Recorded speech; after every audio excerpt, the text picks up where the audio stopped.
Assalamualaikum warahmatullahi wabarakatuh. Perkenalkan, nama saya Irma Pratiwi, NIM 7211419189 dari Rombel Akuntansi B19 Universitas Negeri Semarang. Di sini saya akan mempresentasikan tentang sistem informasi manajemen. Yang pertama adalah sejarah sistem informasi. Sejarah sistem informasi mencakup peninjauan kembali pada bagaimana peran Tikras telah mengalami evolusi dan bagaimana penerapannya dari waktu ke waktu. Dalam kurun waktu setengah abad sejak komputer digital untuk tujuan umum telah mengalami beberapa lipat kali kenaikan kecepatan dan kapasitas yang juga disertai dengan pengurangan ukuran secara drastis. Dalam waktu yang sama, aplikasi komputer juga mengalami evolusi dari yang sebelumnya. Digunakan untuk mengolah transaksi akuntansi secara sederhana menjadi sistem yang dirancang untuk mendukung manajer dan para pemecah masalah lainnya. Yang pertama yaitu konsep dasar. Sistem adalah kumpulan elemen-elemen atau komponen-komponen atau subsistem yang paling berinteraksi untuk mencapai tujuan tertentu. Sebuah sistem memiliki sistem yang lebih besar yang dinamakan suprasistem. Contoh sistem komputer memiliki subsistem perangkat lunak yaitu software, perangkat keras yaitu hardware, dan juga subsistem pengguna atau brandware. Subsistem hardware terdiri dari input, proses, dan juga output. Subsistem peranti input terdiri dari komponen seperti mouse, keyboard, suara, dan sebagainya. Selanjutnya yaitu sistem informasi manajemen. Menurut Raymond McLeod, data adalah gambaran atau fakta yang relatif tidak berarti bagi pemakai. Informasi adalah data yang sudah berproses atau data yang sudah berarti bagi pemakai. Kualitas informasi meliputi akurat, tepat pada waktunya, relevan, dan juga kelengkapan. Manajemen merupakan proses perencanaan, pengorganisasian, kepemimpinan, dan pengendalian upaya anggota organisasi dan proses penggunaan semua sumber daya organisasi untuk mencapai tujuan organisasi yang sudah ditetapkan. Proses manajemen dikelompokkan sebagai berikut: penetapan tujuan, perencanaan, kepegawaian, pengarahan, pengawasan, dan juga pengendalian. Apa itu sistem informasi dan karakteristiknya? Berikut merupakan karakteristik sistem. Meliputi elemen-elemen, batasan sistem, lingkungan sistem, penghubung, masukan, pengolahan, keluaran, dan juga tujuan. Di dalam sebuah sistem memiliki penghubung yang berfungsi melakukan interaksi antara subsistem atau elemen di dalam sebuah sistem. Sistem juga dapat menerima energi masukan dari elemen yang lain yang berguna maupun tidak berguna bagi sistem. Jika keluaran tidak berguna, maka akan dijadikan sampah atau dibuang oleh sistem yang dibuat pasti memiliki tujuan tertentu sesuai kebutuhan.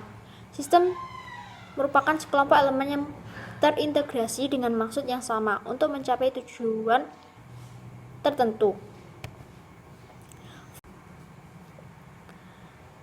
Berikutnya adalah fungsi-fungsi manajemen menurut Henry Fayol. Yang pertama, manajemen merencanakan apa yang akan dilakukan, mengorganisasikan untuk mencapai rencana tersebut, menyusun staf organisasi dengan sumber daya yang diperlukan. Dengan sumber daya yang ada, para manajer mengarahkan untuk melaksanakan rencana tersebut, dan akhirnya para manajer mengendalikan sumber daya tersebut dan menjaganya agar tetap beroperasi secara optimal. Berikutnya merupakan sistem informasi manajemen atau Management Information System, yaitu suatu sistem mesin pemakai yang saling terintegrasi untuk memberikan informasi yang mendukung fungsi operasi, manajemen, dan pengambilan keputusan.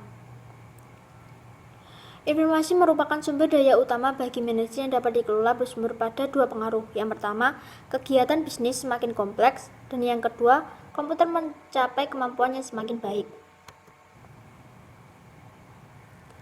Output yang dihasilkan digunakan oleh manajer dan orang-orang yang membutuhkan. Keahlian manajer meliputi dua hal, yaitu komputer literate dan juga informasi literate.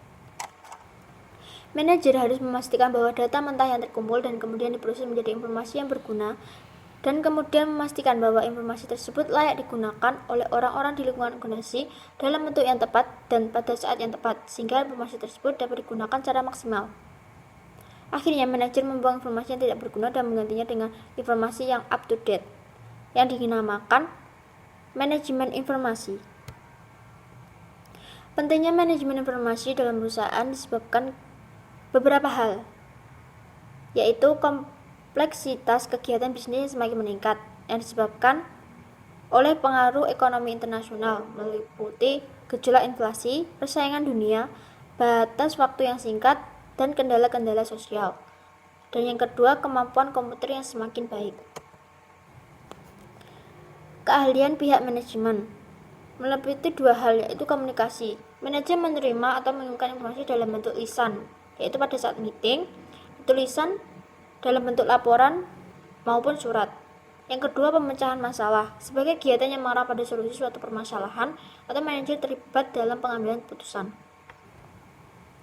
Sistem informasi berbasis komputer yaitu sistem yang dirancang sedemikian rupa guna menghasilkan informasi dengan menggunakan alat dukung utama, suatu perangkat komputer.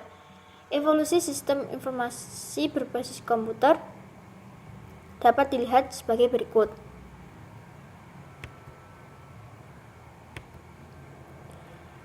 Selanjutnya yaitu konsep CBIS. Model yang menunjukkan cara penggunaan subsistem CBIS dalam pemecahan masalah. Sistem informasi berbasis komputer meliputi sistem informasi akuntansi, sistem informasi manajemen, sistem pendukung keputusan, otomatisasi kantor, dan sistem pakar. Beberapa sistem informasi tersebut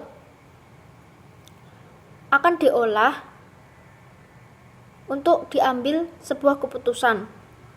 Dari keputusan tersebut akan dihasilkan suatu pemecahan masalah. Berikut merupakan gambar skema para spesialis informasi. Yang pertama, pengelola database bekerja sama dengan sistem analis membuat database yang berisi data yang diperlukan untuk menghasilkan informasi. Yang kedua, sistem analis mengembangkan sistem yang baru dan memperbaiki sistem yang lama. Ketiga, spesialis jaringan bekerja sama dengan sistem analis membentuk jaringan komunikasi data yang menyatukan berbagai sumber daya komputer. Keempat, programmer menggunakan dokumentasi yang disiapkan oleh sistem analis untuk membuat kalkulator industri yang menyebabkan komputer memproses data menjadi informasi yang dapat digunakan oleh semua orang. Yang kelima, operator mengoperasikan komputer berskala besar. Berikut merupakan jenis-jenis sumber daya. Selanjutnya, sistem kantor virtual atau virtual office system. Sistem ini awalnya sederhana dan bersifat administratif, namun ini biasa disebut sebagai suatu sistem produktivitas pribadi. Selanjutnya, sistem pendukung pengambilan keputusan. Sistem pendukung pengambilan keputusan yaitu suatu sistem yang membantu seorang manajer dan sekelompok manajer memecahkan suatu masalah. DSS mengambil pendekatan jarak jauh dalam pemecahan masalah, berbeda dengan SIM yang mengambil pendekatan jarak dekat dengan memberikan informasi pemecahan masalah yang lebih luas.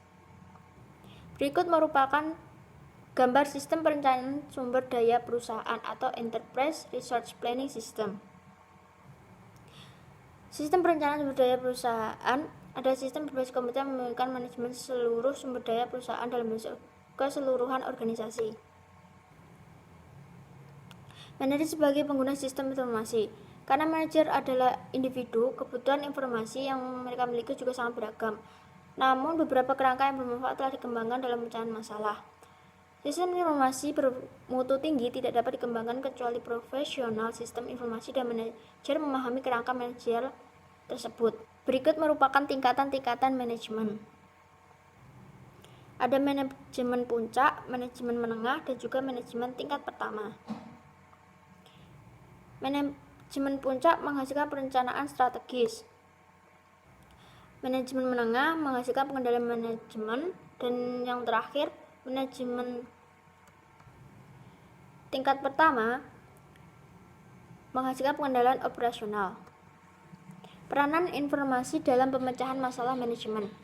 Pemecahan masalah adalah aktivitas terpenting yang dilakukan seorang manajer yang merupakan gambaran yang terlalu disederhanakan. Pekerjaan ini jauh lebih rumit daripada sekedar pemecahan masalah saja. Aktivitas lain seperti komunikasi juga penting. Pemecahan masalah dan pengambilan keputusan. Hasil dari pemecahan masalah adalah solusi. Dalam pemecahan masalah dengan mendefinisikan masalah sebagai suatu kondisi atau peristiwa yang merugikan bagi sebuah perusahaan atau yang menguntungkan dan memiliki potensi untuk menghasilkan keuntungan. Sekian pemaparan dari saya. Apabila ada kurang lebihnya saya mohon maaf. Wassalamualaikum warahmatullahi wabarakatuh.